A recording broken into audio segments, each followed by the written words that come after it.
여러분, 오늘 전시회를 공식적으로 여는 갤러리 실소유주 박혜분입니다.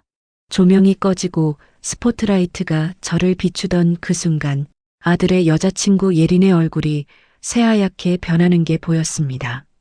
불과 10분 전까지만 해도 저를 평범한 시골 시어머니라며 무시하던 사람이었죠. 저는 69세 전직 미술교사예요.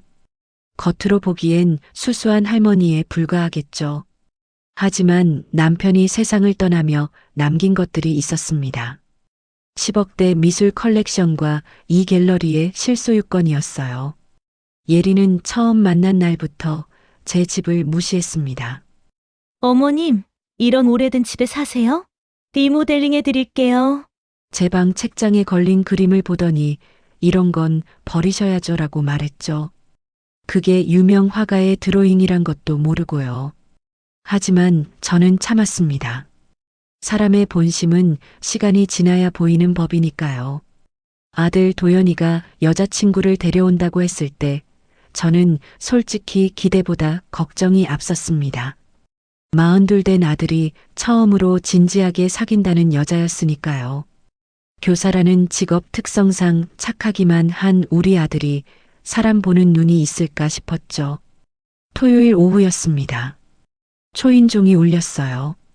문을 열자 도연이가 환하게 웃으며 서 있었고 옆에 화장을 진하게 한 여자가 서 있었습니다. 예린이었죠. 어머니 소개할게요. 오예린이에요. 어머님 안녕하세요. 예린은 인사를 하면서도 제 뒤로 보이는 집안을 훑어보고 있었습니다. 눈빛이 묘했어요. 실망한 것 같기도 하고 무시하는 것 같기도 했죠. 35년을 미술교사로 살면서 수많은 아이들을 봤습니다. 사람의 눈빛은 거짓말을 못해요. 어서 들어와요. 차 준비해놨어요. 거실로 안내했습니다. 오래된 나무 탁자와 천으로 만든 소파가 놓여 있었죠. 제가 좋아하는 소박한 분위기였습니다. 하지만 예린의 눈에는 그게 초라하게 보였나 봐요. 어머님 집이 조금 오래됐네요. 예린이 소파에 앉으며 말했습니다. 웃고 있었지만 목소리에 동정이 섞여 있었어요. 리모델링 해드릴게요. 요즘 인테리어 업체들 괜찮은 데 많아요. 제가 알아볼게요. 아, 괜찮아요. 저는 이 집이 편해서요. 에이, 어머님. 젊은 사람들 눈에는 좀 그렇잖아요. 도연 씨도 그렇게 생각하죠? 도연이가 난처한 표정으로 웃었습니다. 엄마가 좋아하시면 되는 거지. 분위기가 미묘하게 어색해졌죠. 저는 차를 따르며 예린을 관찰했습니다. 명품 가방을 들고 있었어요. 하지만 자세히 보니 작년 모델이었고 가방 모서리가 약간 닳아 있었습니다. 옷도 비싸 보이긴 했지만 어딘가 어색했어요. 본인 스타일이라기보다 누군가를 따라 한 느낌이었죠.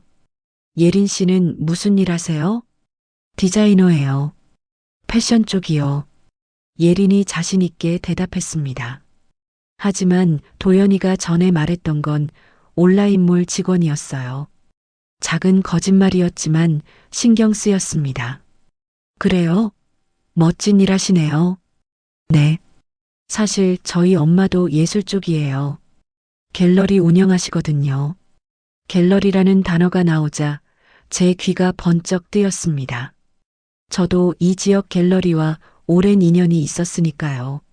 하지만 예린 어머니에 대한 이야기는 들어본 적이 없었어요. 어느 갤러리인데요? 아, 서울 쪽이에요. 작은 곳이지만 나름 알만한 사람들은 알죠. 애매한 대답이었습니다. 구체적으로 말하지 않는 게 수상했어요. 하지만 저는 더 묻지 않았습니다. 첫 만남에서 너무 캐묻는 건 예의가 아니니까요. 차를 마시며 이야기를 나눴습니다. 예린은 도연이 이야기를 하다가도 자꾸 본인 이야기로 돌렸어요. 도연 씨가 이렇게 평범하게 살아온 게 신기해요. 저는 어릴 때부터 좀 특별하게 자랐거든요. 평범하게라는 말에 살짝 가시가 있었습니다. 우리 아들을 무시하는 건지 저를 무시하는 건지 모호했죠. 우리 도연이는 착하고 성실하게 자랐어요. 아, 그건 당연히 알죠. 근데 어머님, 혹시 재산 같은 거 있으세요? 요즘 결혼하려면 그런 것도 생각해야 하잖아요. 순간 도연이 얼굴이 빨개졌습니다. 예린아, 그게 무슨 말이야? 아니, 그냥 궁금해서요. 저희는 다 오픈하고 사귀잖아요. 저는 찻잔을 내려놓으며 예린을 바라봤습니다. 직접적으로 재산을 묻다니. 이렇게 노골적인 사람은 처음이었어요. 특별한 건 없어요. 연금으로 조용히 살고 있죠. 아, 그렇구나. 그럼 나중에 도연 씨 월급으로 살아야겠네요. 예린이 웃으며 말했습니다. 농담처럼 들렸지만 눈빛은 차가웠어요. 이미 저를 부담으로 생각하고 있었죠. 차를 다 마시고 예린이 화장실에 간 사이 도연이가 조용히 말했습니다. 엄마, 예린이 좀 직설적이지? 원래 솔직한 성격이야. 그래, 솔직하긴 하네. 하지만 저는 솔직함과 무례함은 다르다고 생각했습니다. 예린은 솔직한 게 아니라 계산적이었어요. 화장실에서 나온 예린이 거실을 둘러보다가 제 방문 앞에 멈춰 섰습니다. 어머님, 저기 뭐예요? 제 방문이 살짝 열려 있었고 책장 위에 걸린 작은 그림이 보였어요. 20년 전 남편이 사온 그림이었습니다. 유명 화가의 초기 드로잉이었죠. 당시엔 비싸지 않았지만 지금은 수천만 원은 좋게 하는 작품이었어요. 아, 그냥 오래된 그림이에요. 낡았네요. 이런 건 버리셔야죠. 요즘 인테리어엔 안 어울려요. 버리라고요. 제가 가장 아끼는 그림을 버리라니. 순간 화가 치밀었지만 꾹 참았습니다. 그래요? 저는 마음에 드는데. 에이, 어머님 취향이 좀 그러시네요. 나중에 제가 예쁜 거 사드릴게요. 예리는 웃으며 말했지만 저는 웃을 수가 없었습니다. 저 그림의 가치를 전혀 모르고 있었어요. 아니, 알려고도 하지 않았죠. 도연이와 예린이 돌아간 후 저는 한참을 그림 앞에 서 있었습니다. 남편이 세상을 떠나기 전 마지막으로 한 말이 떠올랐어요. 해분아, 사람은 겉으로 판단하면 안 돼. 진짜 가치는 안에 있는 거야. 남편은 평생 조용히 살았습니다. 하지만 눈이 높았죠. 미술품을 보는 안목도 사람을 보는 안목도 뛰어났어요. 남편이 남긴 컬렉션은 지금 10억 원이 넘습니다. 그리고 저는 이 지역에서 가장 큰 갤러리의 실소유주예요. 하지만 아무도 모릅니다.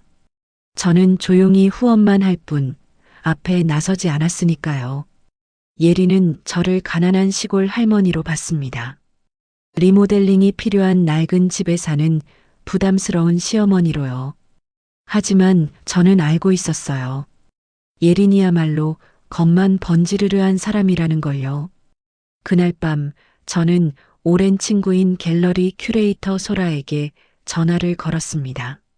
소라야, 오예린이라고 하니? 예린이요? 잠깐만요, 찾아볼게요. 잠시 후 소라가 말했습니다. 아, 맞다. 몇 달 전에 갤러리 무료 관람권 달라고 한 사람이에요. 본인이 업계 사람이라면서요. 근데 전혀 아는 게 없더라고요. 그래, 역시 그렇구나. 언니 무슨 일 있어요? 아니야. 그냥 확인 좀 해본 거야. 전화를 끊고 저는 창밖을 바라봤습니다. 달빛이 고요하게 마당을 비추고 있었어요. 조용한 밤이었지만 제 마음속엔 작은 파도가 일고 있었습니다. 사람의 본심을 알기 위해선 시간이 필요합니다. 그리고 저는 충분히 기다릴 수 있었어요. 예린이 스스로 본색을 드러낼 때까지요. 예린의 본 모습은 생각보다 빨리 드러나기 시작했습니다. 첫 만남 이후 일주일쯤 지났을 때였어요. 도연이가 친구 모임이 있다며 예린과 함께 집 근처 카페에 들렀다가 저를 잠깐 만나러 왔죠. 그런데 카페 앞에서 예린이 친구들과 통화하는 모습이 보였습니다. 저는 차에서 내리다 말고 그 모습을 지켜봤어요. 응, 시어머니 될 뿐? 그냥 평범한 시골뿐이야. 예린의 목소리가 들렸습니다. 평범하다는 말에 약간의 경멸이 섞여 있었어요. 재산?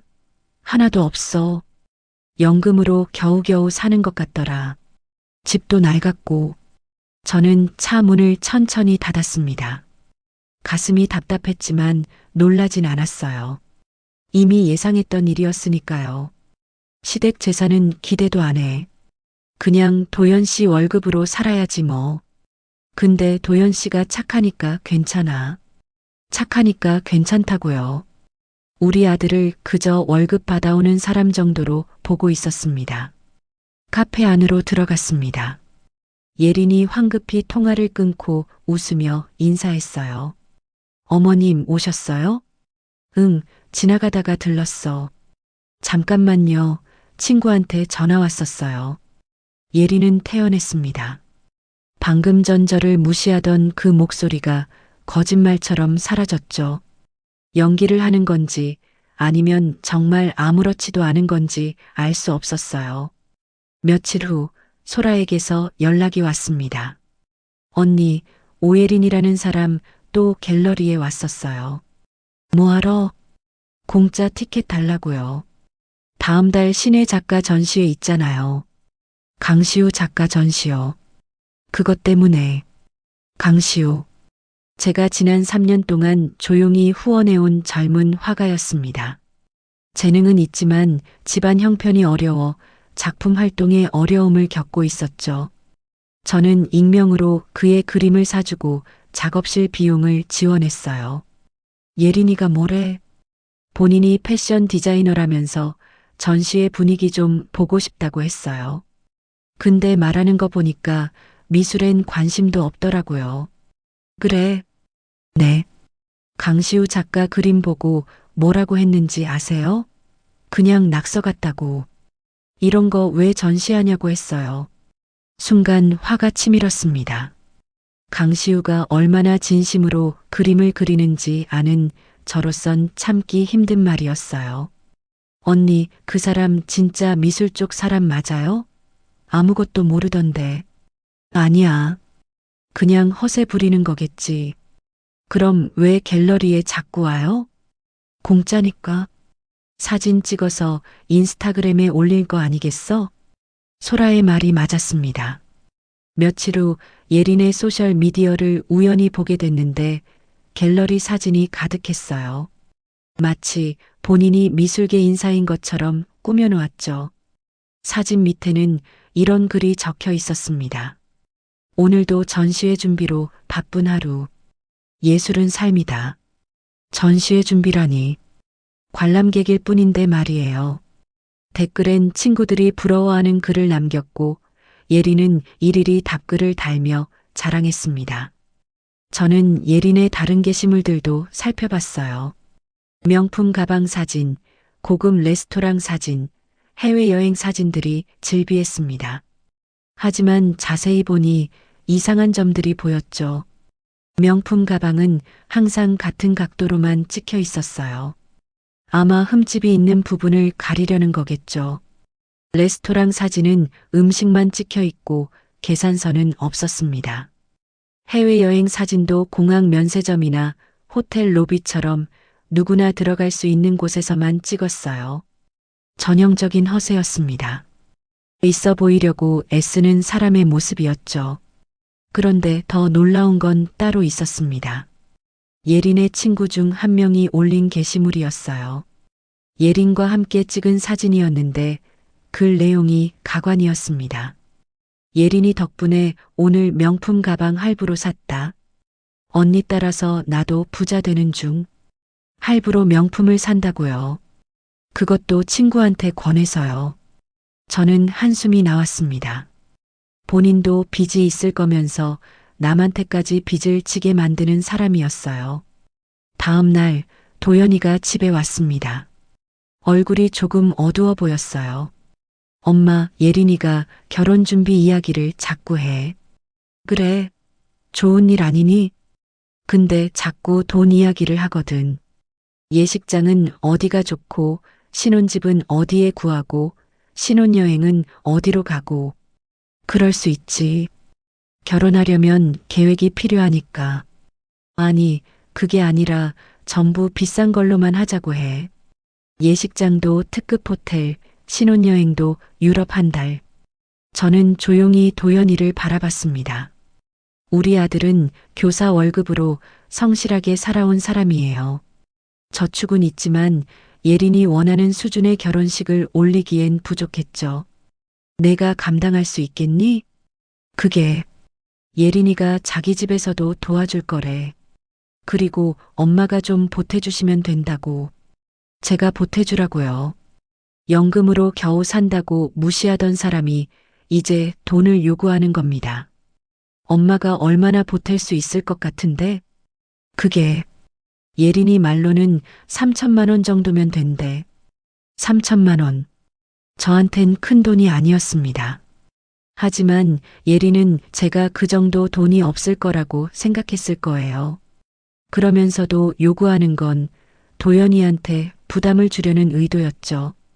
도연아, 예린이가 너한테 정말 좋은 사람이니? 엄마가 왜 그래? 예린이 괜찮은 사람이야. 그래.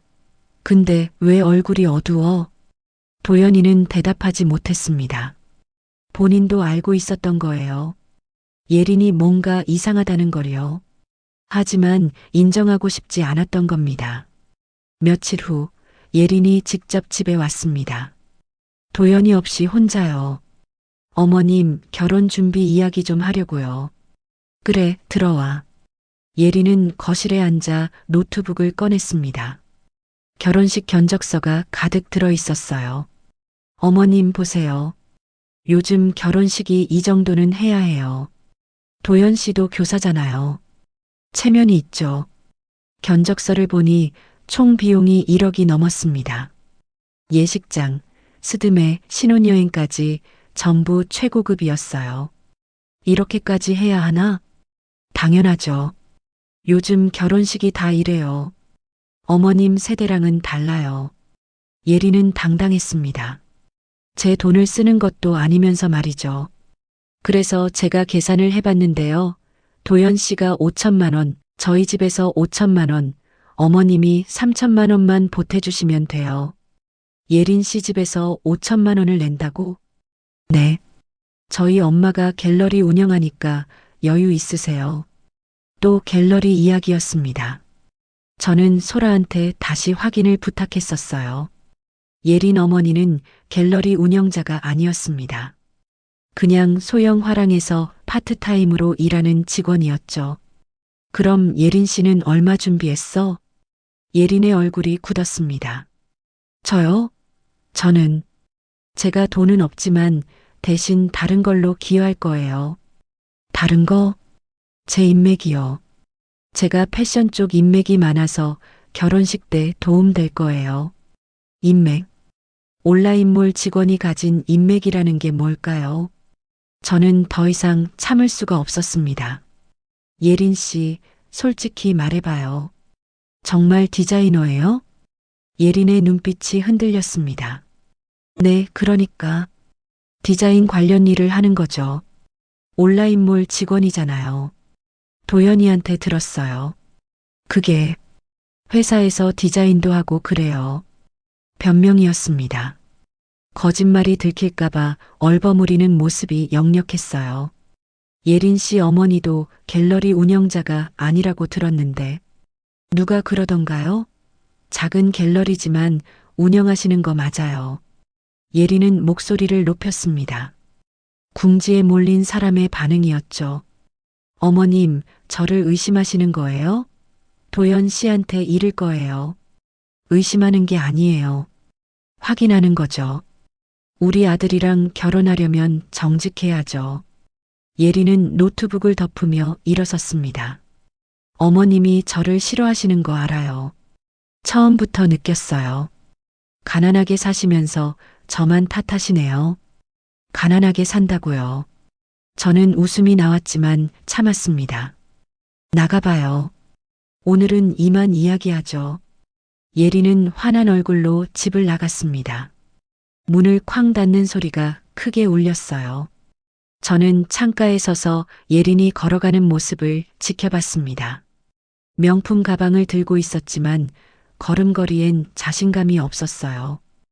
허세로 가득 찬 사람의 뒷모습이었죠. 그날 저녁 도연이한테 전화가 왔습니다.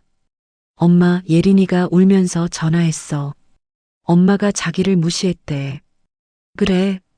엄마, 예린이 나쁜 애 아니야. 좀 거칠애를 하긴 하지만 착해. 저는 한숨을 쉬었습니다. 우리 아들은 아직도 모르고 있었어요. 거칠애가 문제가 아니라 거짓말이 문제라는 걸요. 도연아, 내가 판단해. 엄마는 더 이상 말 안 할게. 전화를 끊고 저는 오랫동안 생각했습니다. 어떻게 해야 우리 아들이 진실을 알 수 있을까? 말로는 안 될 것 같았어요. 직접 보여줘야 했습니다. 예린의 진짜 모습을요. 예린과의 대화 이후 일주일쯤 지났을 때 저는 결심했습니다. 예린의 본 모습을 확실히 확인해야겠다고요. 말로는 소용없었어요. 직접 테스트해봐야 했죠. 마침 집에 정리할 짐이 많았습니다. 남편이 남긴 책들과 오래된 가구들이 창고에 쌓여 있었어요. 무겁진 않지만 손이 많이 가는 일이었죠. 저는 도연이한테 전화를 걸었습니다. 도연아, 이번 주말에 시간 있니? 네, 엄마. 무슨 일이세요? 집에 정리할 게 좀 있어서. 예린이랑 같이 와줄래? 둘이 같이 오면 금방 끝날 것 같아. 알겠어요. 예린이한테 물어볼게요. 도연이는 흔쾌히 대답했지만 예린의 반응은 예상할 수 있었습니다. 토요일 아침 두 사람이 함께 왔어요. 예린의 표정이 별로 좋지 않았습니다. 억지로 끌려온 것처럼 보였죠. 어머님, 안녕하세요. 어서 와요. 미안해요. 주말인데 불러서. 아니에요. 괜찮아요. 말은 그렇게 했지만 예린의 눈빛은 달랐습니다. 귀찮다는 게 창고 문을 열자 먼지가 풀썩 일어났습니다. 오래된 책 냄새와 곰팡내가 섞여났죠. 예린이 코를 막으며 뒷걸음질 쳤어요. 어머님, 여기 너무 지저분한데요? 그래서 정리하려는 거야. 미안해. 아니, 이 정도일 줄 몰랐어요. 진작 업체 불러서 하시지. 업체를 부르면 돈이 드니까 아들과 며느리 될 사람한테 부탁한 거라고 생각했나 봅니다. 예린의 얼굴에 불만이 가득했어요. 자, 그럼 시작해 볼까? 이 박스들을 거실로 옮기면 돼. 박스는 10개 정도였습니다. 무겁지 않았어요. 책이랑 옷까지 작은 소품들이 들어 있었죠. 도연이가 먼저 박스를 들었습니다. 엄마, 이거 별로 안 무거운데? 우리 둘이서 금방 끝내겠어요. 예린 씨도 좀 도와줘요. 제가 예린을 쳐다봤습니다. 예린은 망설이다가 박스 하나를 들려고 했어요. 그런데 손을 대자마자 바로 내려놨죠. 아, 저 이거 못해요. 허리 아파서요. 허리? 네. 원래 허리 디스크가 좀 있어요. 무거운 거 들면 안 돼요. 거짓말이었습니다. 지난번에 예린이 소셜미디어에 올린 사진을 봤어요. 헬스장에서 운동하는 사진이었죠. 무거운 기구를 들고 있었습니다. 허리 디스크가 있는 사람이 그렇게 운동할 순 없어요. 그럼 어쩔 수 없네. 도연이가 다 하면 되겠다. 네, 엄마. 제가 할게요. 도연이는 묵묵히 박스를 나르기 시작했습니다. 땀이 송골송골 맺혔어요. 예린은 옆에서 핸드폰만 만지작거렸죠. 예린 씨, 그럼 저것 좀 정리해 줄래요? 안 무거운 거요. 저는 작은 액자들을 가리켰습니다. 먼지만 털면 되는 일이었어요. 예린이 마지못해 일어났습니다. 이것만 하면 되는 거죠? 응, 먼지만 털어주면 돼요. 예린은 액자를 들고 대충대충 털었습니다. 정성이라곤 전혀 없었어요. 오히려 귀찮다는 표정만 가득했죠. 어머님, 이거 다 버리시는 거 아니에요? 왜 먼지까지 털어요? 버리는 게 아니야. 다시 정리해서 보관할 거야. 에이, 이런 오래된 거 보관해서 뭐해요? 그냥 다 버리세요. 예린의 말투가 점점 무례해졌습니다. 도연이 눈치를 주려 했지만 예린은 아랑곳하지 않았어요. 도연 씨, 진짜 더워. 나 잠깐 밖에 나갔다 올게. 지금 거의 다 끝났는데. 아니, 너무 답답해. 바람 좀 쐬고 올게. 예린은 그대로 밖으로 나가버렸습니다. 일을 도우러 온 게 아니라 구경만 하러 온 거였죠. 도연이 미안한 표정으로 저를 봤어요. 엄마, 미안해. 예린이가 원래 이런 일 잘 못해. 괜찮아. 내가 해주면 되지. 하지만 괜찮지 않았습니다. 며느리가 될 사람이 시어머니 일을 거들지 않는 건 예의가 아니었어요. 더군다나 허리가 아프다는 핑계까지 댔죠. 1시간쯤 지나 정리가 다 끝났습니다. 도연이는 땀을 뻘뻘 흘리고 있었어요. 예린은 그제야 돌아왔습니다. 손에 커피를 들고요. 다 끝났어요? 수고했어요, 도연 씨. 제게는 아무 말도 없었습니다. 도연이한테만 인사했죠. 저는 물 한 잔을 도연이한테 건네며 말했어요. 수고했어, 도연아. 괜찮아요, 엄마. 이 정도야. 예린이 거실을 둘러보다가 정리된 물건들 사이에서 뭔가를 발견했습니다. 작은 조각상이었어요. 남편이 20년 전에 구입한 작품이었죠. 어머님, 이게 뭐예요? 아, 그건 옛날에 남편이 사온 조각품이야. 예린이 조각상을 집어들었습니다. 함부로 만지는 모습이 불안했어요. 이거 좀 이상한데요? 디자인이 왜 이래요? 현대미술이야. 좀 독특하지. 에이, 이런 거 누가 사요? 돈 주고 산 거예요? 그렇지. 낭비네요. 차라리 그 돈으로 다른 거 사시지. 예린은 조각상을 아무렇게나 내려놓았습니다. 쿵 소리가 났어요. 다행히 깨지진 않았지만 제 가슴이 철렁했죠. 그 작품은 지금 시세로 500만 원이 넘는 거였어요. 조심해요. 깨지면 어떡해. 아, 미안해요. 근데 깨져도 별로 아깝진 않을 것 같은데요. 저는 참았습니다. 화를 내봤자 소용없을 것 같았어요. 예린은 가치를 전혀 모르고 있었으니까요. 점심시간이 됐습니다. 저는 간단히 국수를 준비했어요. 도연이는 맛있게 먹었지만 예린은 젓가락만 굴렸죠.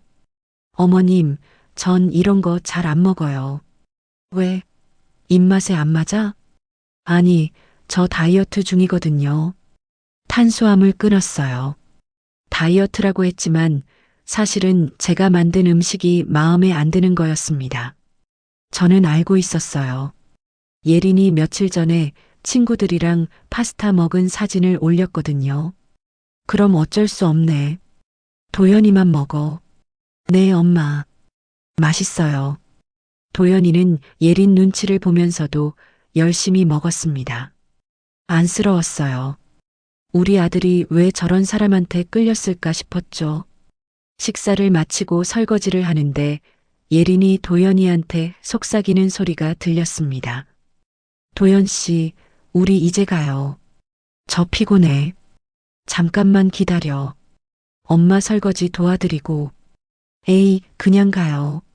어머님 혼자 하시면 돼요. 저는 설거지하는 척하며 그 대화를 들었습니다. 혼자 하면 된다고요. 시어머니를 가사 도우미처럼 생각하는 거였죠. 잠시 후 현관에서 인기척이 났습니다. 누군가 초인종을 눌렀어요. 문을 열자 강시우가 서 있었습니다. 선생님, 안녕하세요. 아, 시우 씨. 어서 와요. 강시우는 29의 젊은 화가였습니다. 재능은 뛰어났지만 집안 형편이 어려워 고생하고 있었죠. 저는 지난 3년 동안 익명으로 그를 도왔어요. 그림을 사주고 작업실 비용을 지원했습니다. 선생님, 감사 인사 드리려고 왔어요. 다음 달 전시회 덕분에 할 수 있게 됐어요. 아니야. 내 실력으로 된 거지. 강시우는 수줍게 웃으며 작은 그림을 건넸습니다. 감사의 표시로 그린 작품이었어요. 제가 선생님 생각하며 그린 거예요. 받아주세요. 고마워. 소중히 간직할게. 저는 그림을 받아들었습니다. 따뜻한 마음이 느껴지는 그림이었어요. 그때 예린이 다가왔습니다. 어머님, 저 사람 누구예요? 아, 화가 친구야. 예린이 강시우를 위아래로 훑어봤습니다. 무례한 시선이었어요. 화가요? 유명한 사람이에요? 강시우가 난처한 표정을 지었습니다. 아니요. 그냥 그림 그리는 사람이에요. 그럼 돈도 별로 없겠네요. 화가는 죽어야 유명해진다던데. 순간 분위기가 싸늘해졌습니다. 강시우의 얼굴이 붉어졌어요. 저는 화가 치밀었지만 참았죠. 예린 씨, 그런 말하는 거 아니에요. 왜요? 사실이잖아요. 어머님은 왜 이런 사람들이랑 어울리세요?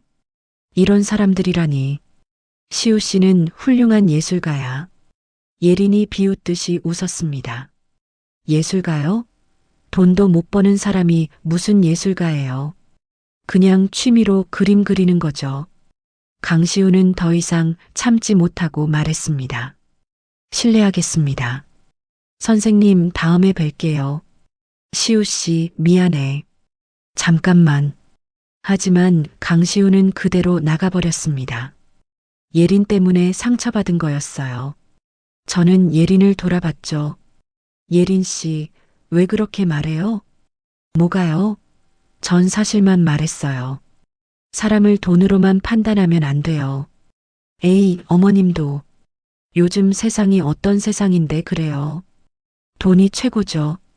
예린은 전혀 미안해하지 않았습니다. 오히려 당당했어요. 도연이가 황급히 말했죠. 예린아, 좀 심했어. 뭐가? 내가 뭐 잘못했어?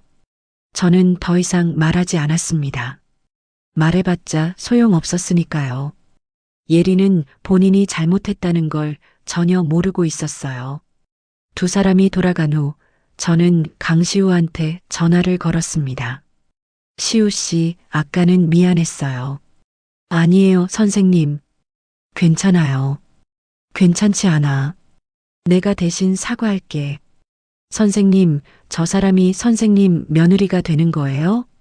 글쎄, 아직 모르겠어. 저 사람은 예술을 전혀 이해 못하는 것 같아요. 강시우의 말이 맞았습니다. 예린은 예술을 이해하지 못했어요. 아니, 이해하려고도 하지 않았죠. 오직 돈으로만 가치를 판단했습니다. 그날 밤 저는 오랫동안 잠을 이루지 못했습니다. 예린의 태도가 계속 머릿속을 맴돌았어요. 허리 아프다며 일을 안 하던 모습, 강시우를 무시하던 눈빛, 제 음식을 거부하던 표정. 모든 게 시험이었습니다. 그리고 예린은 완벽하게 낙제했죠. 하지만 저는 아직 포기하지 않았습니다. 마지막 기회를 한 번 더 줘야 했어요. 혹시 모르니까요. 예린이 변할 수도 있으니까요. 하지만 마음 한구석에선 알고 있었습니다. 사람은 쉽게 변하지 않는다는 걸요. 강시우를 무시하던 그날 이후 예린의 행동은 더 노골적으로 변했습니다. 저를 대하는 태도가 점점 건방져졌어요. 어느 날 오후 소라한테서 급한 전화가 왔죠. 언니, 큰일 났어요. 왜? 무슨 일인데? 오예린이요. 지인들한테 언니 험담하고 다녀요. 가슴이 철렁했습니다. 예상은 했지만 직접 듣고 나니 기분이 좋지 않았어요. 뭐라고 하던데? 시어머니가 빈손이라고요. 재산 하나 없고 시댁 재산 기대도 못한다고 여기저기 말하고 다녀요. 빈손? 저는 쓴웃음이 나왔습니다. 10억이 넘는 미술품을 가진 제가 빈손이라니요. 그것뿐이야? 아니요. 더 심한 말도 했어요. 시어머니가 촌스럽고 가난하게 살아서 창피하대요. 친구들한테 시댁 이야기는 아예 안 하기로 했다고. 창피하다고요. 저를 창피하다고 생각했던 거였습니다. 화가 났지만 동시에 허탈했어요. 언니 괜찮아요? 제가 예린이한테 한마디 할까요? 아니야. 괜찮아. 그냥 두자. 근데 언니 이대로 두면 안 될 것 같은데요. 도연이가 저 사람이랑 결혼하면 어떡해요? 저도 걱정이었습니다. 하지만 강제로 막을 순 없었어요. 우리 아들이 스스로 깨달아야 했죠. 소라야, 내가 알아서 할게. 전화를 끊고 저는 오랫동안 생각했습니다. 예린의 험담이 돌고 돌아 저한테까지 왔다는 건 이미 많은 사람들이 알고 있다는 뜻이었어요. 며칠 후 동네 슈퍼에 갔다가 아는 분을 만났습니다. 이 동네에서 30년을 산 박 여사님이었죠. 혜분 씨, 요즘 아들 결혼 준비한다며? 아, 네. 그런 이야기가 나오긴 했어요. 그런데 며느리감이 좀 그렇다던데? 순간 가슴이 답답했습니다. 벌써 소문이 퍼진 거였어요. 뭐라고 들으셨는데요? 돈만 밝힌다던데. 그리고 혜분 씨를 무시한대. 시어머니를 빈손이라고 하고 다닌다며? 얼굴이 화끈거렸습니다. 창피함보다는 분노가 먼저 올라왔어요. 예린이 저를 욕하는 건 참을 수 있었어요. 하지만 동네 사람들한테까지 소문을 내고 다니다니. 괜찮아요. 오해예요. 오해긴. 내가 직접 들었어. 지난주에 카페에서 예린이가 친구들한테 떠들더라고. 시어머니 연금으로 겨우겨우 산다고. 저는 아무 말도 할 수 없었습니다. 변명할 생각도 없었어요. 진실은 언젠가 드러날 테니까요. 집으로 돌아와 도연이한테 전화를 걸었습니다. 도연아, 엄마야. 엄마, 무슨 일이세요? 예린이 요즘 어디서 뭐하니? 예린이요? 회사 다니고 친구들 만나고 그래요. 왜요? 아무것도 아니야. 그냥 궁금해서. 거짓말이었습니다. 궁금한 게 아니라 확인하고 싶었어요. 예린이 정말 저를 험담하고 다니는지요. 그날 저녁 예린의 소셜 미디어를 다시 들여다봤습니다. 새로운 게시물이 올라와 있었어요. 친구들과 고급 레스토랑에서 찍은 사진이었죠. 댓글이 수십 개 달려 있었습니다. 언니 요즘 완전 잘 나가네. 부러워. 나도 언니처럼 살고 싶다. 예린이 댓글마다 답글을 달았습니다. 곧 결혼해. 근데 시댁은 별로야. 돈도 없고. 시댁은 별로라고요. 공개적으로 저를 무시하는 글이었습니다. 더 아래 댓글을 읽어 내려갔어요. 시어머니가 촌스러워서 걱정이야. 결혼식 때 뭐 입고 오실지 벌써 고민돼. 촌스럽다고요. 저는 핸드폰을 내려놓았습니다. 더 이상 보고 싶지 않았어요. 하지만 참기로 했습니다. 아직 결정적인 순간은 아니었으니까요. 예린이 스스로 무덤을 파괴둬야 했죠. 며칠 후 도연이가 혼자 집에 왔습니다. 표정이 어두웠어요. 엄마, 나 고민이 있어. 뭔데? 예린이가 자꾸 돈 이야기를 해. 결혼하면 엄마랑 같이 안 살 거래. 우리끼리 따로 살자고. 예상했던 말이었습니다. 예린은 처음부터 저와 함께 살 생각이 없었을 거예요. 그게 나쁜 건 아니지. 요즘 젊은 사람들 다 그렇잖아. 그게 아니라 엄마가 짐이 될 거래. 나중에 아프면 우리가 부담해야 한다고. 짐이라고요. 저를 짐이라고 생각했던 거였습니다. 가슴이 먹먹했어요. 도연아, 너는 어떻게 생각하는데? 나는 엄마랑 같이 살고 싶어. 근데 예린이가 싫어해. 도연이의 목소리가 떨렸습니다. 우리 아들도 힘들어하고 있었어요. 엄마는 괜찮아. 너희끼리 사는 것도 나쁘지 않아. 정말요? 응. 대신 가끔 보러 와. 도연이는 안도하는 표정을 지었습니다. 하지만 저는 알고 있었어요.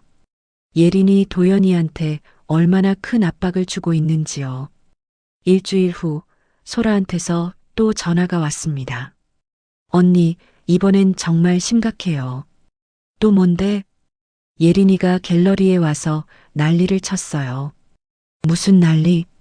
강시우 작가 전시회 초대권 달라고 했어요.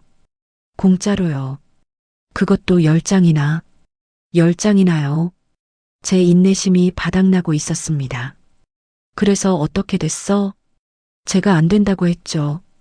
그랬더니 언니 이름 대면서 협박하듯이 말하더라고요. 본인이 곧 선생님 며느리가 될 사람인데 이 정도도 못 해주냐고. 제 이름을 함부로 이용한 거였습니다. 이제 선을 넘었어요. 소라야, 초대권 줘. 네. 언니, 진심이에요? 응. 주대 조건을 달아.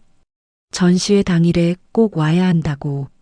안 오면 초대권 무효라고 해. 언니, 무슨 계획 있어요? 응. 이제 끝낼 때가 됐어. 소라는 제 의도를 눈치챘는지 조용히 웃었습니다. 알겠어요. 그렇게 할게요. 전화를 끊고 저는 갤러리 오프닝 파티 준비를 시작했습니다. 다음 달에 열릴 강시우의 첫 대형 전시회였어요. 그리고 제가 갤러리 실소유주라는 사실을 공개할 자리이기도 했죠. 예리는 저를 빈손이라고 했습니다. 촌스럽고 창피한 시어머니라고 했어요. 하지만 곧 알게 될 겁니다. 본인이 얼마나 어리석었는지요. 며칠 후 예린한테서 직접 전화가 왔습니다. 어머님, 저예요. 응, 예린 씨. 다음 달 전시회 초대권 받았어요. 감사해요. 감사하다고요. 제가 준 것도 아닌데 말이죠. 예린은 소라한테 제 이름을 대며 협박했다는 걸 모르는 것 같았어요. 친구들이랑 같이 가려고요. 사진 찍으면 멋질 것 같아서요. 역시나 사진 찍으러 가는 거였습니다. 미술에 관심이 있어서가 아니라 허세를 부리기 위해서요. 그래요. 꼭 와요. 네. 도연 씨랑 같이 갈게요. 어머님도 오세요. 나도 갈 거야. 어머님이요? 어머님은 그런데 안 어울리실 것 같은데. 안 어울린다고요. 제 갤러리인데 제가 안 어울린다니. 저는 웃음이 나왔지만 참았습니다. 그래도 가볼게. 구경이라도 하게. 그럼 저희랑 같이 가지 말고 따로 오세요. 어머님이랑 같이 가면 좀 그래요. 좀 그렇다고요. 저와 함께 있는 게 창피하다는 뜻이었습니다. 제 친구들 앞에서 촌스러운 시어머니를 보이기 싫다는 거였죠. 알았어요. 따로 갈게. 네. 그럼 그때 봬요. 전화를 끊자마자 저는 소라한테 연락했습니다. 소라야, 전시회 일정 그대로 진행해. 네, 언니. 준비 다 됐어요. 그리고 예린이 당일에 꼭 오는지 확인해줘. 걱정 마세요. 제가 확인할게요. 모든 준비가 끝나가고 있었습니다.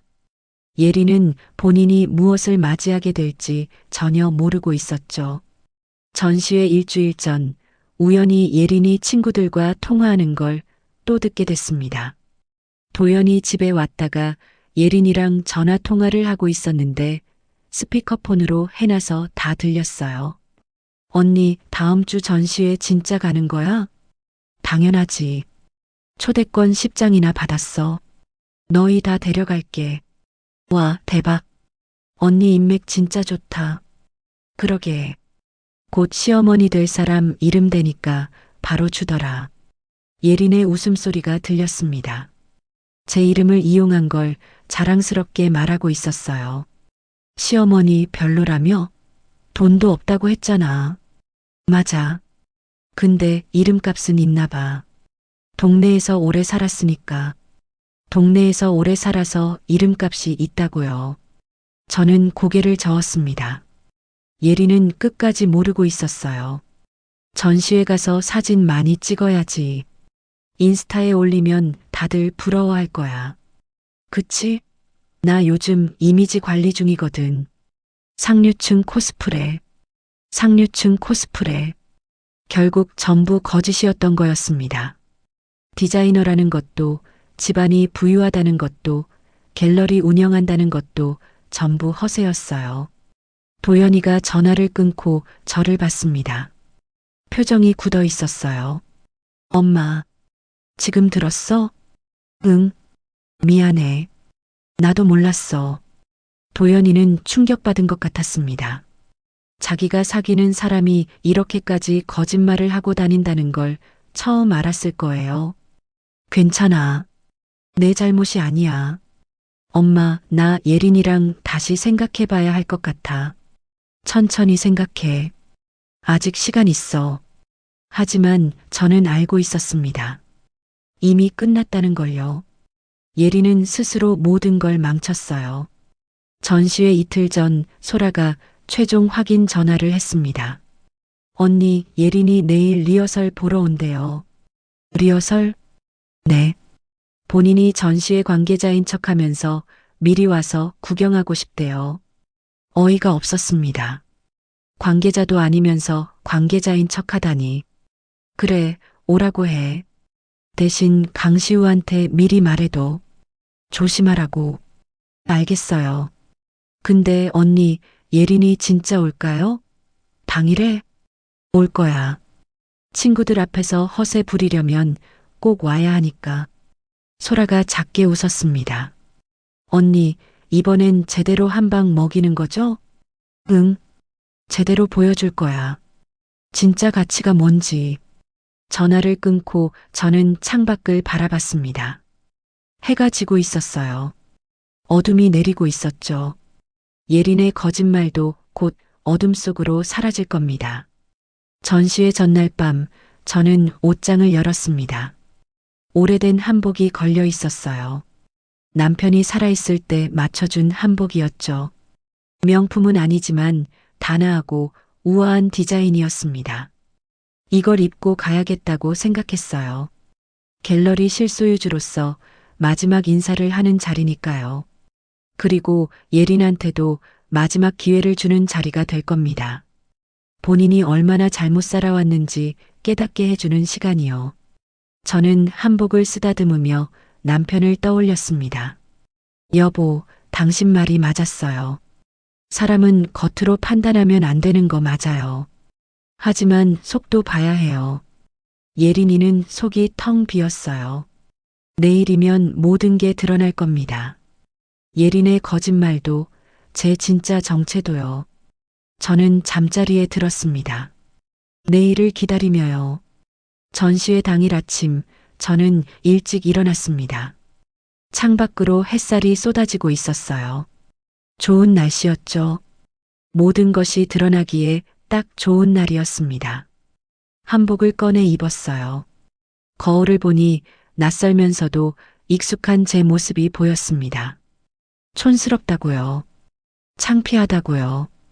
오늘 예린이 뭐라고 할지 벌써 눈에 선했어요. 갤러리로 향했습니다. 차를 몰고 가는 동안 가슴이 두근거렸어요. 긴장됐지만 후회는 없었습니다. 이미 충분히 참았으니까요. 갤러리 앞에 도착하자 소라가 기다리고 있었습니다. 언니 오셨어요. 응. 준비는 다 됐어? 네. 완벽해요. 그런데 언니 예린이 벌써 왔어요. 벌써? 네. 1시간 전에 도착했어요. 친구들이랑 같이요. 지금 전시장 안에서 사진 찍고 있어요. 예상했던 대로였습니다. 예린은 전시회가 시작하기도 전에 와서 주인공 행세를 하고 있었던 거예요. 강시우는 작업실에 있어요. 예린이 보면 안 좋을 것 같아서 피해 있으래요. 그래, 잘했어. 나중에 나오라고 해. 소라와 함께 갤러리 안으로 들어갔습니다. 로비는 이미 사람들로 붐비고 있었어요. 미술 관계자들, 컬렉터들, 기자들까지 와 있었죠. 그리고 한쪽 구석에서 예린이 보였습니다. 친구들에게 둘러싸여 웃고 있었어요. 화려한 드레스를 입고 있었는데 어딘가 과했습니다. 전시회 관람객이라기보다 결혼식 하객 같았어요. 저기 봐. 내가 초대권 받은 전시회야. 대박이지? 예린의 목소리가 들렸습니다. 친구들이 감탄하며 사진을 찍고 있었죠. 언니 인맥 진짜 좋다. 이런데 어떻게 들어와? 그러게. 나도 시어머니 덕 좀 봤지 뭐. 시어머니 덕. 저는 뒤에서 조용히 지켜봤습니다. 예린은 제가 온 걸 모르고 계속 떠들었어요. 근데 시어머니는 안 왔어. 같이 오자고 했는데 내가 거절했거든. 창피해서. 친구들이 웃었습니다. 예린도 따라 웃었죠. 저를 놀림감으로 만들고 있었어요. 언니, 그래도 결혼은 하는 거야? 응. 도연 씨가 착하니까. 근데 시어머니는 따로 살게 할 거야. 같이 살면 짐이잖아. 짐이라는 말이 또 나왔습니다. 가슴이 아팠지만 표정을 유지했어요. 소라가 제 팔을 살짝 잡았죠. 언니 괜찮아요? 응, 괜찮아. 그때 예린이 전시된 그림 하나 앞에 섰습니다. 강시우가 그린 작품이었어요. 현대적이면서도 감성적인 그림이었죠. 이게 뭐야? 낙서 같은데. 예린이 비웃듯이 말했습니다. 친구들도 따라 웃었어요. 진짜 못 그렸다. 이런 걸 전시해? 그러게. 요즘 현대 미술이 다 이래. 아무나 하나 봐. 저는 참을 수 없었습니다. 앞으로 걸어가 예린 뒤에 섰어요. 그 그림 3천만 원이에요. 예린이 깜짝 놀라 돌아봤습니다. 저를 보자 얼굴이 굳었어요. 어머님? 언제 오셨어요? 방금요. 그림이 못 그렸다고 했죠? 아, 그게 아니라 농담이었어요. 농담이 아니었습니다. 예린의 눈빛에는 진심으로 그림을 무시하는 마음이 담겨 있었어요. 3천만 원이나 한다고요? 이게요? 친구 중 하나가 놀라며 물었습니다. 예린은 당황한 표정을 감추려 애썼죠. 그래요. 강시우 작가는 촉망받는 신이에요. 앞으로 더 오를 거고요. 어머님이 어떻게 아세요? 나도 미술 좋아하니까요. 예린이 어색하게 웃었습니다. 친구들 앞에서 체면이 구겨진 거였어요. 그럼 어머님도 구경하세요. 저희는 사진 찍을게요. 예린은 재빨리 자리를 피했습니다. 저와 더 이상 이야기하고 싶지 않았던 거죠. 시간이 흘러 오후 2시가 됐습니다. 본격적인 오프닝 행사가 시작될 시간이었어요. 사람들이 메인 홀로 모이기 시작했죠. 소라가 무대 위로 올라갔습니다. 마이크를 잡고 인사말을 시작했어요. 안녕하세요. 오늘 강시우 작가의 첫 개인전에 와주셔서 감사합니다. 박수 소리가 울렸습니다. 예린도 친구들과 함께 앞쪽에 서 있었어요. 핸드폰을 들고 영상을 찍고 있었죠. 오늘 전시회는 특별합니다.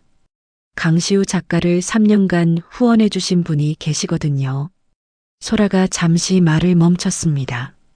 사람들이 웅성거렸어요. 누가 후원자인지 궁금해하는 눈치였죠. 그분은 익명으로 활동하셨습니다.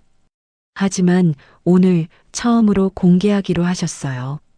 예린이 친구한테 속삭이는 소리가 들렸습니다. 누구래? 재벌이나 그런 사람인가 봐. 재벌? 예린의 상상 속에선 후원자가 화려한 사람이었을 거예요. 저 같은 평범한 할머니는 아니었겠죠. 그리고 오늘 또 하나의 발표가 있습니다. 소라가 다시 말을 이었습니다. 이 갤러리의 실소유주를 공개합니다. 그동안 많은 분들이 궁금해하셨죠. 갤러리 실소유주. 이 말에 사람들이 더 집중했어요. 이 지역에서 가장 큰 갤러리였으니까요. 누가 운영하는지 궁금해하는 사람이 많았죠. 자, 그럼 모시겠습니다. 이 갤러리의 실소유주이자 강시우 작가의 후원자이신 분입니다.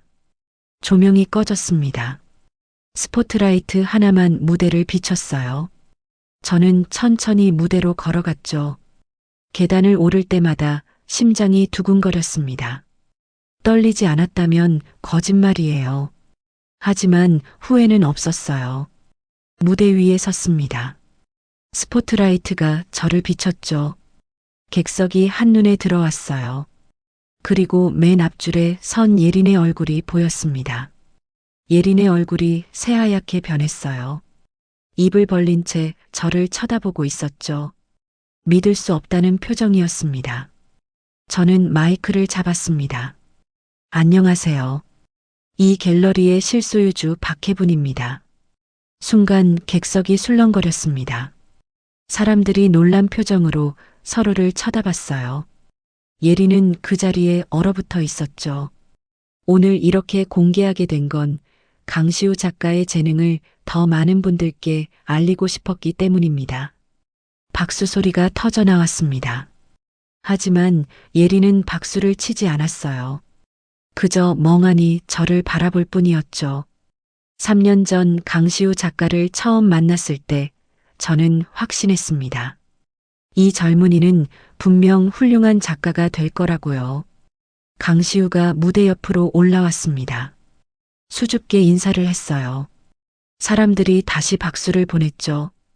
강시우 작가는 어려운 환경 속에서도 포기하지 않았습니다.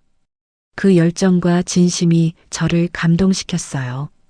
저는 잠시 말을 멈추고 예린을 봤습니다. 예린은 고개를 숙이고 있었어요. 제 시선을 피하고 있었죠. 예술의 가치는 돈으로만 매겨지지 않습니다. 진심으로 무언가를 사랑하고 노력하는 마음, 그게 진짜 가치죠. 이 말을 할 때 예린을 똑바로 쳐다봤습니다. 예린이 몸을 떨었어요. 제 말이 본인을 향한 거라는 걸 알았던 거죠. 그리고 오늘 한 가지 더 보여드릴 게 있습니다. 소라가 스크린을 준비했습니다. 화면이 켜지자 영상이 재생됐어요. 갤러리 복도 CCTV 영상이었습니다.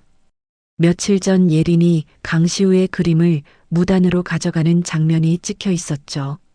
이건 예린의 목소리가 떨렸습니다. 객석 사람들이 웅성거리기 시작했어요. 영상 속에서 예린은 그림을 들고 나가고 있었습니다. 허락도 받지 않고요.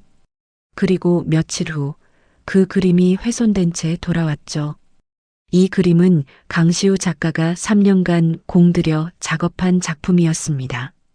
하지만 누군가가 허락 없이 가져갔고 훼손됐어요. 화면이 바뀌었습니다. 훼손된 그림 사진이 나왔어요.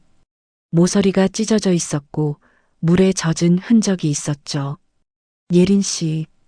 저는 예린을 똑바로 불렀습니다. 예린이 고개를 들었어요. 얼굴이 창백했죠.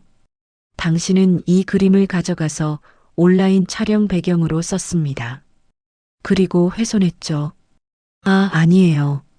저는 예린이 변명하려 했지만 말이 제대로 나오지 않았습니다. 친구들이 예린에게서 한 발짝씩 물러났어요. 작가에게 사과도 하지 않았습니다.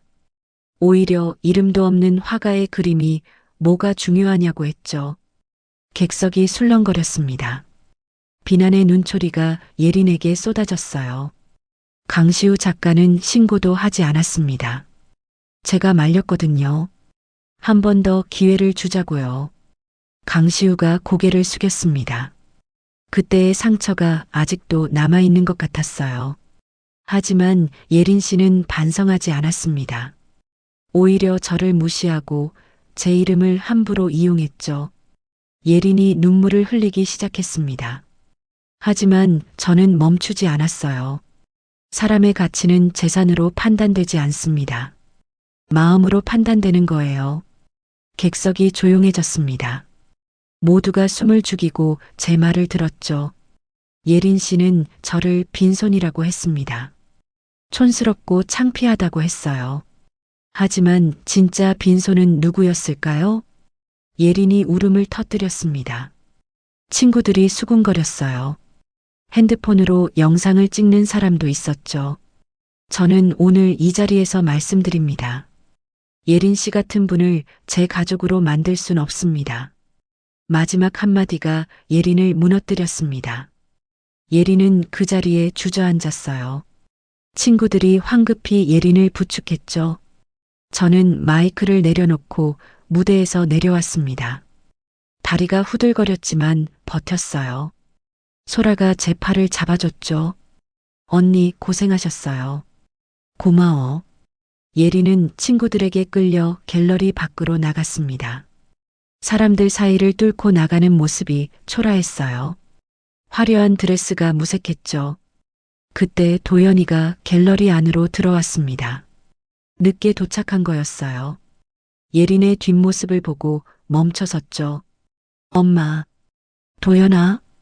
도연이가 저한테 다가왔습니다. 눈이 붉어져 있었어요. 엄마 미안해요. 내가 몰랐어요. 괜찮아. 내 잘못이 아니야. 도연이는 고개를 숙였습니다. 제 품에 안겨 한참을 울었어요. 우리 아들도 힘들었을 겁니다. 모든 게 끝났습니다. 예린의 거짓말도 허세도 무례함도 다 드러났죠. 이제 남은 건 치유뿐이었어요. 전시회가 끝나고 사흘이 지났습니다.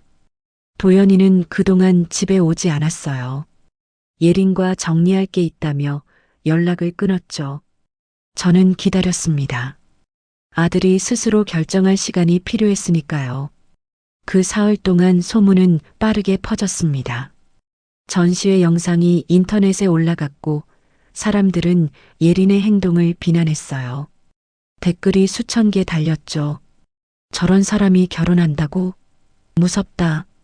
시어머니를 저렇게 무시하다니 충격이네. 허세 부리다가 제대로 망신당했네. 저는 그 댓글들을 보지 않으려 했습니다. 예린을 망신 주려던 게 아니었으니까요. 단지 진실을 보여주고 싶었을 뿐이었어요. 사흘째 되던 날 저녁, 도연이가 집에 왔습니다. 얼굴이 많이 상해 있었어요. 잠도 제대로 못 잔 것 같았죠. 엄마. 응, 들어와. 도연이는 거실 소파에 앉았습니다. 한참을 말없이 있다가 입을 열었어요. 예린이랑 헤어졌어. 예상했던 말이었지만 가슴이 아팠습니다. 우리 아들이 상처받았을 거라는 생각이에요. 그래. 힘들었겠다. 엄마, 나 정말 몰랐어. 예린이가 그런 사람인 줄. 도연이의 목소리가 떨렸습니다. 눈물을 참고 있는 게 보였어요. 처음엔 착한 줄 알았어. 밝고 당당해서 좋았거든. 근데 전부 거짓말이었어. 다 지나간 일이야. 예린이가 마지막으로 한 말 알아? 엄마가 자기를 함정에 빠뜨렸대. 일부러 시험했다고. 예린은 끝까지 본인의 잘못을 인정하지 않았던 거였습니다. 남을 탓하며 살아온 사람이었죠. 도연아, 엄마가 미안해. 내가 좋아하던 사람이었는데. 아니야. 엄마가 맞았어. 나한테 진심이 아니었던 거 맞아. 도연이가 주머니에서 뭔가를 꺼냈습니다. 작은 반지였어요. 청혼 반지였죠. 이거 사려고 1년 동안 모았어.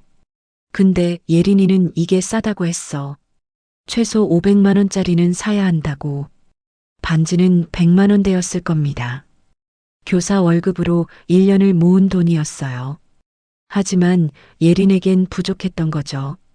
도연아, 그 반지 예쁘다. 진심이야, 엄마. 응.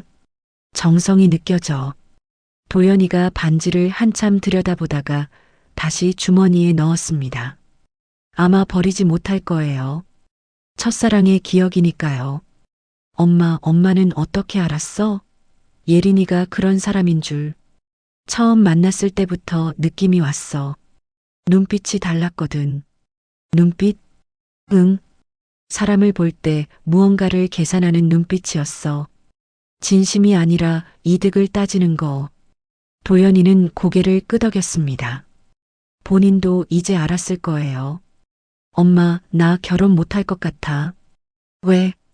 사람 보는 눈이 없어. 예린이한테 완전히 속았잖아. 저는 도연이의 손을 잡았습니다. 축 처진 어깨가 안쓰러웠어요. 도연아, 내가 착해서 그래. 나쁜 게 아니야. 착한 게 바보 같은 거잖아. 아니야. 착한 건 좋은 거야. 다만 조금 더 신중해지면 돼. 도연이는 대답 대신 고개만 끄덕였습니다. 아직 상처가 아물지 않은 거였죠. 그날 밤 도연이는 제 집에서 잤습니다. 오랜만에 우리 모자가 함께 저녁을 먹었어요. 도연이가 좋아하는 된장찌개를 끓여줬죠. 엄마, 맛있다. 많이 먹어. 밥을 먹으며 도연이가 물었습니다. 엄마, 갤러리는 언제부터 운영한 거야? 아버지 돌아가시고 나서야. 아버지가 남긴 작품들이 있었거든. 아빠가 그림 모았어? 응. 몰래 하나씩 사 모았어. 나한테도 비밀이었지. 남편은 평생 조용히 살았습니다. 하지만 예술을 사랑했어요. 월급을 아껴서 그림을 샀고 젊은 작가들을 후원했죠. 아빠 대단하시다. 그래. 내 아버지는 진짜 가치를 아는 사람이었어. 도연이가 잠시 생각하더니 말했습니다. 엄마, 나도 아빠처럼 살고 싶어. 어떻게? 조용하지만 의미 있게. 거칠해하지 않고. 저는 웃었습니다. 우리 아들이 조금씩 성장하고 있었어요. 며칠 후 예린한테서 문자가 왔습니다. 예상하지 못한 일이었어요. 어머님, 죄송합니다. 제가 잘못했습니다. 용서해 주세요. 짧은 사과였습니다. 하지만 진심이 느껴지지 않았어요. 아마 주변 사람들한테 비난받고 나서 보낸 거겠죠. 저는 답장을 보내지 않았습니다. 용서는 쉽게 할 수 있는 게 아니었으니까요. 시간이 필요했어요. 일주일 후 소라한테서 전화가 왔습니다. 언니, 예린이가 퇴사했대요. 회사를? 네. 소문 때문에 못 버틴 것 같아요. 동료들이 다 알았대요. 예린의 허세는 결국 본인을 무너뜨렸습니다. 거짓말로 쌓은 성은 한순간에 무너지는 법이죠. 그리고 언니 예린이 소셜미디어 계정도 지웠어요. 그래. 네. 친구들도 다 떠났대요. 혼자 남았다고 하더라고요. 혼자? 예린은 이제 진짜로 빈손이 된 거였습니다. 명품도 친구도 남자친구도 다 잃었죠. 저는 복잡한 심정이었습니다. 예린이 잘못한 건 맞지만 이렇게까지 무너질 줄은 몰랐어요. 소라야, 예린이 지금 어떻게 지내? 잘 모르겠어요. 집에만 있다던데. 부모님은? 부모님도 충격받으셨대요. 딸이 그렇게 허세 부리고 산 줄 몰랐다고. 예린의 거짓말은 부모님도 속였던 거였습니다. 모두를 속이며 살아온 거죠. 한 달이 지났습니다. 도연이는 조금씩 회복하고 있었어요. 학교 일에 집중하고 친구들을 만나며 웃기 시작했죠. 어느 날 도연이가 집에 와서 말했습니다. 엄마, 강시우 작가님 전시회 잘 됐대. 그래, 다행이다. 그림도 많이 팔렸대요. 이제 유명해질 것 같아요. 강시우의 성공 소식을 들으니 기뻤습니다. 재능 있는 사람이 빛을 보는 건 당연한 일이었으니까요. 엄마 덕분이야. 엄마가 도와주지 않았으면 포기했을 거래요. 내가 한 건 별로 없어. 시우 씨 실력이야. 아니야. 엄마가 믿어줬잖아. 그게 제일 큰 힘이었대요. 도연이의 말에 가슴이 따뜻해졌습니다. 제가 한 일이 의미가 있었다는 생각이 들었어요. 그날 저녁 강시우한테서 전화가 왔습니다. 선생님, 감사 인사드리러 가도 될까요? 언제든지 와. 다음 날 강시우가 집에 왔습니다. 손에 작은 꽃다발을 들고요. 선생님, 정말 감사합니다. 아니야. 내가 잘해서 그래. 강시우는 수줍게 웃었습니다. 3년 전 처음 만났을 때보다 훨씬 자신감 있어 보였어요. 선생님, 전시회 후에 주문이 많이 들어왔어요. 이제 작업실 걱정 안 해도 될 것 같아요. 정말 잘 됐구나. 다 선생님 덕분이에요. 선생님이 안 도와주셨으면 진작 포기했을 거예요. 저는 고개를 저었습니다. 시우 씨가 포기 안 한 거야. 내가 한 건 조금 밀어준 것 뿐이야. 아니에요. 선생님은 제가 포기하고 싶을 때 항상 힘을 주셨어요. 강시우가 가방에서 뭔가를 꺼냈습니다. 작은 그림이었어요. 이거 선생님 드리려고 그렸어요. 받아주세요. 그림을 보니 눈물이 날 것 같았습니다. 따뜻한 색감의 풍경화였어요. 햇살이 가득한 들판이 그려져 있었죠. 고마워. 소중히 간직할게. 선생님, 제가 앞으로도 잘할 수 있을까요? 당연하지. 넌 재능이 있어. 강시우는 안심한 표정을 지었습니다. 젊은 예술가에게 필요한 건 재능만이 아니었어요. 믿어주는 사람, 기다려주는 사람이 필요했죠. 강시우가 돌아간 후 저는 그림을 벽에 걸었습니다. 햇살 가득한 들판이 방 안을 환하게 만들었어요. 그날 밤 도연이한테 전화를 걸었습니다. 도연아, 엄마야. 엄마, 무슨 일이세요? 아무것도 아니야. 그냥 내 목소리 듣고 싶어서. 엄마, 저 괜찮아요. 걱정 마세요. 그래. 엄마도 괜찮아. 정말 괜찮았습니다. 예린 일로 힘들었지만 이제 지나갔어요. 도연이도 강시우도 저도 모두 제자리를 찾아가고 있었죠. 다음 날 아침 동네 슈퍼에 갔습니다. 박 여사님을 마주쳤어요. 혜분 씨, 그 일 다 들었어. 네. 잘한 거야. 그런 며느리 들였으면 평생 고생했을 거야. 그랬겠죠. 근데 혜분 씨가 갤러리 주인이었어?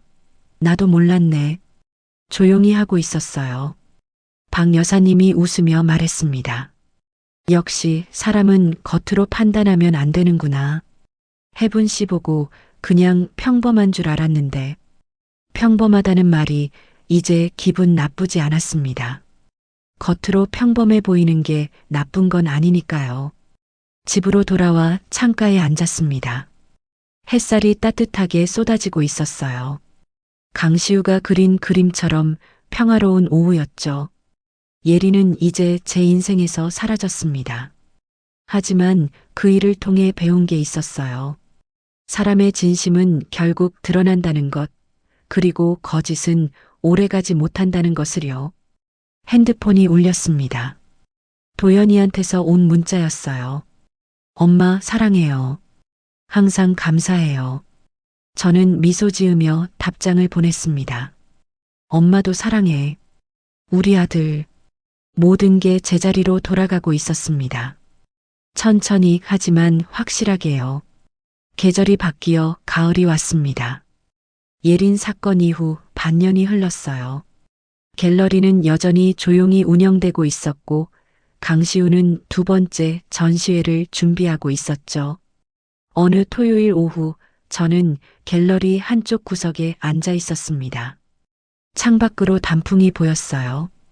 붉게 물든 나무들이 아름다웠죠. 강시우가 새 그림을 들고 들어왔습니다. 가을 풍경을 그린 작품이었어요. 선생님, 이거 어때요? 좋아. 색감이 따뜻해. 강시우는 환하게 웃었습니다. 3년 전에 그 불안한 청년은 이제 없었어요. 자신감 있는 작가가 되어 있었죠. 선생님 덕분에 여기까지 왔어요. 아니야. 내 실력이야. 그때 갤러리 문이 열렸습니다. 도연이가 들어왔어요. 옆에 낯선 여자가 함께였죠. 엄마, 소개할 사람이 있어.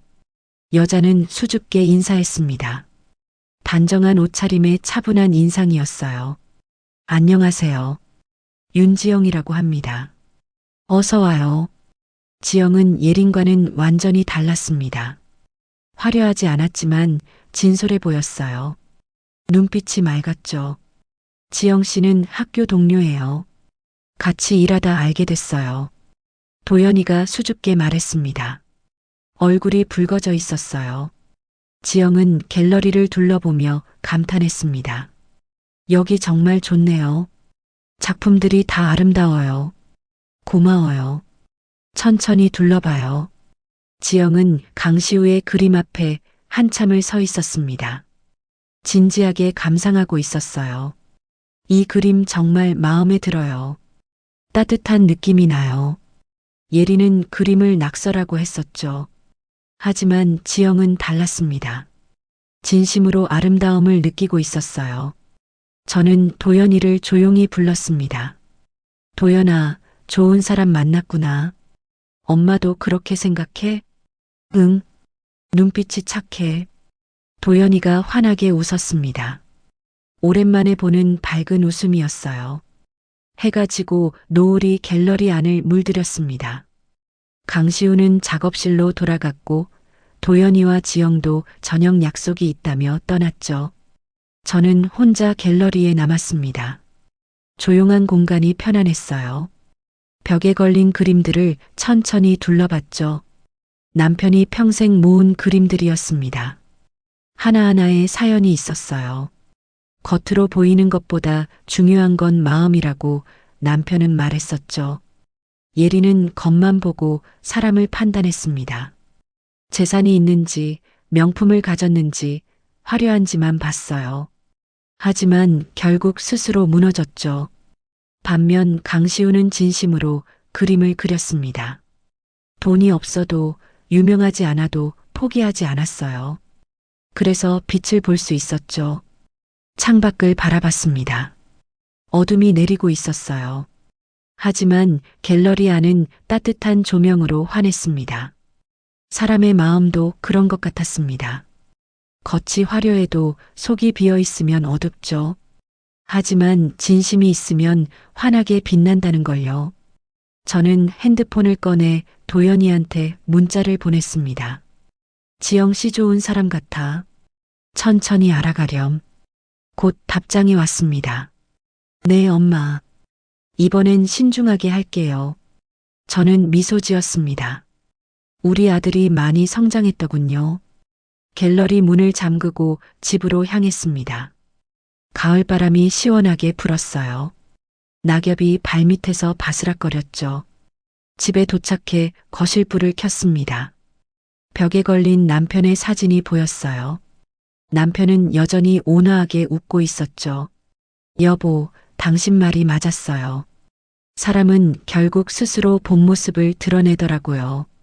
그날 밤 저는 깊은 잠에 들었습니다. 오랜만에 평온한 밤이었어요. 모든 것이 제자리를 찾았다는 안도감이 들었죠. 겉으로 보이는 것보다 중요한 건 마음이라는 걸, 그리고 사람의 마음은 결국 스스로 드러나는 법이라는 걸 다시 한번 깨달았습니다. 오늘 이야기가 마음에 남으셨나요? 구독과 좋아요를 눌러주세요. 더 아름답고 재미있는 이야기로 찾아뵙겠습니다. 감사합니다.